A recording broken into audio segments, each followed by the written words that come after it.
So this is the third video in my video series talking about this little book. The reason I wrote this book is to help people maximize the value of their house by selling it for top dollar. Now, this is the third video in the series. If you want to watch the other two videos, I'm going to put a link up in a card up above so you can look at those first. But just to say this, I have been in this real estate market for a while now, and I'm tired of seeing sellers leave money on the table by not maximizing the value of their marketing and their staging and their home improvement and not finding a really good real estate agent.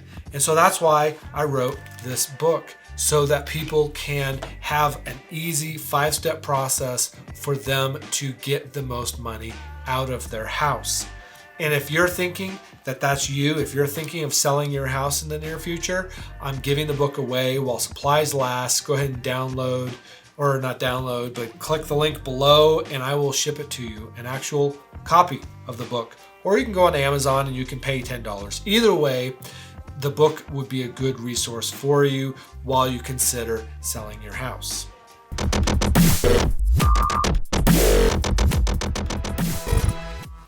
Hi, my name is Jamie and I am a realtor here in the beautiful state of Colorado. On this channel, we talk about what life is like to live here in Colorado. We talk about the different cities, we talk about some of the neighborhoods, and we talk about the housing market in general. If these things interest you, then hit that subscribe button and hit the bell notification to be notified next time I post a video. We post videos every week. Now, I get calls from people all the time asking me questions about what life is like here in Colorado. And I love talking to these people. I love helping them make decisions, because this is not a small decision. If you're thinking of moving to a state that you're unfamiliar with, then do some research. And I like helping people do that research. Now, if that's you, if you're thinking about moving here, then give me a call. I'd love to talk to you. I'd love to help answer any questions you might have to hopefully make this a good decision and a good transition for you to move to Colorado. All right, so we are on chapter number 3 of this small little book of how to sell your house for top dollar. And today we are going to be talking about staging your home. Now, this took me a little bit of time to come to a realization of, but people have the two sides of their brain, right? You've got the left side and you've got the right side. The left side helps you with math and sequential items and is a little bit more logical. And the right side is more of your emotions, more feeling and putting things together as a whole, not necessarily individual parts of it. It's how we recognize faces. That's our right side of our brain. Now, most people use both right and left side of their brain, but some people or most people have a dominant side. Okay, this is not new to any of us, right?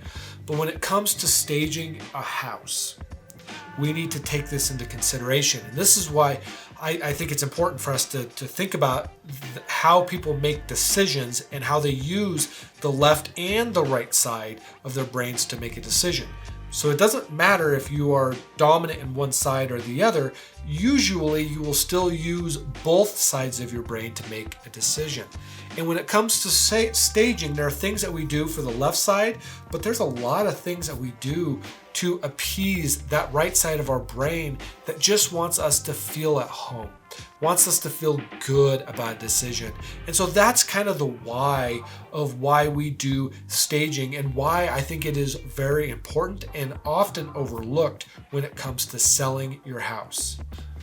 So how to stage your house? Well, first, it's not that important to have every room, closets and cabinets, everything perfect and perfectly show condition.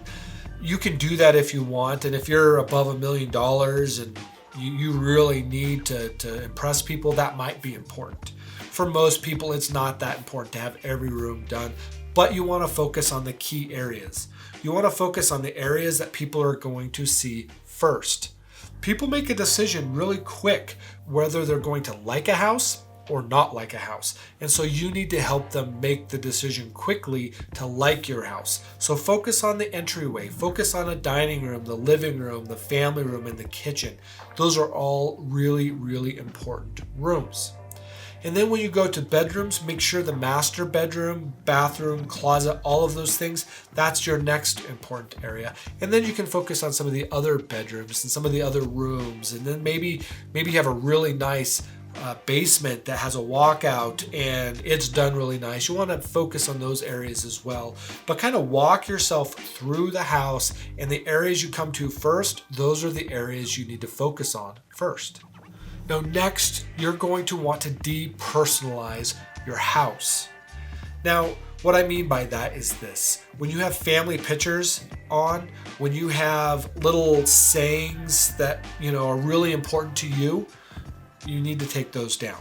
I know I get a lot of flack for this sometimes because people are like, well, but this is my house. I understand it. But you're trying to help somebody else envision themselves in that house.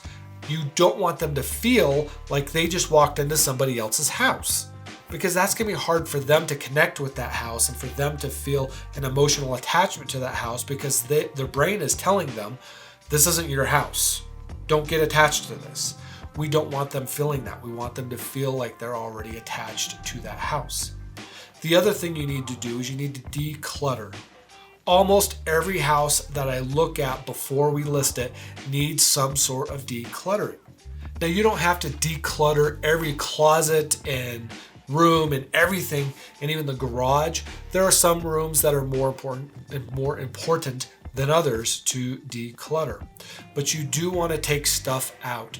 And even in like a master closet or in a pantry area, you may want to take some stuff out, because even though you may have tons of room, if it's completely filled to the brim, people automatically assume that there's not enough room in there. And so you want people to see that there's more than enough room.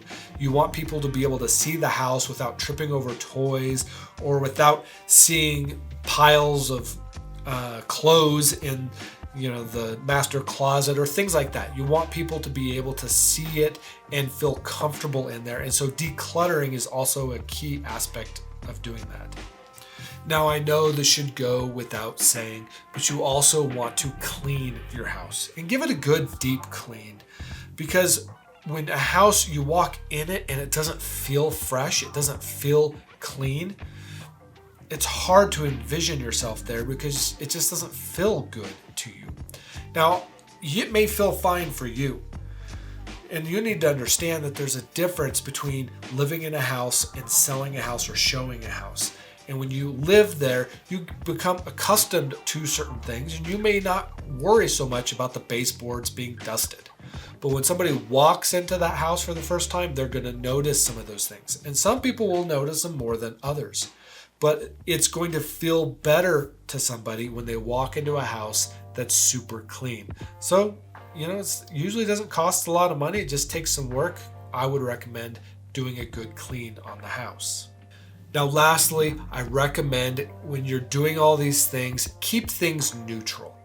Now, if you are a Nebraska Cornhuskers fan, this goes to depersonalization, remove some of that stuff. I have had personal experience where I've shown people houses and they've seen a opposing sports team that they didn't like, and they've walked out.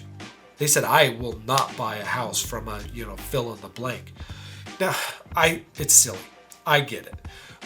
But we might as well remove some of those barriers for our buyers to buy property. So keep things neutral.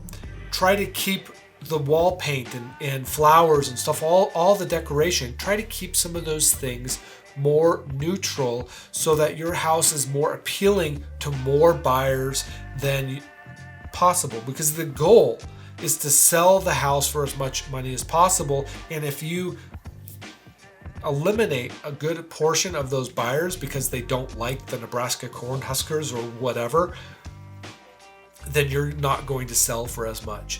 Just do some of these things that are not that difficult to do, and they will help you in the sale of your property, and you will walk away with more money in your pocket. Now there's lots of other things that I go through in this book that I'm not going to cover here for lack of time. But if you want a copy of this book, then go ahead and fill out the information below and I will send you a copy for free, or go on Amazon and pay $10. Your choice.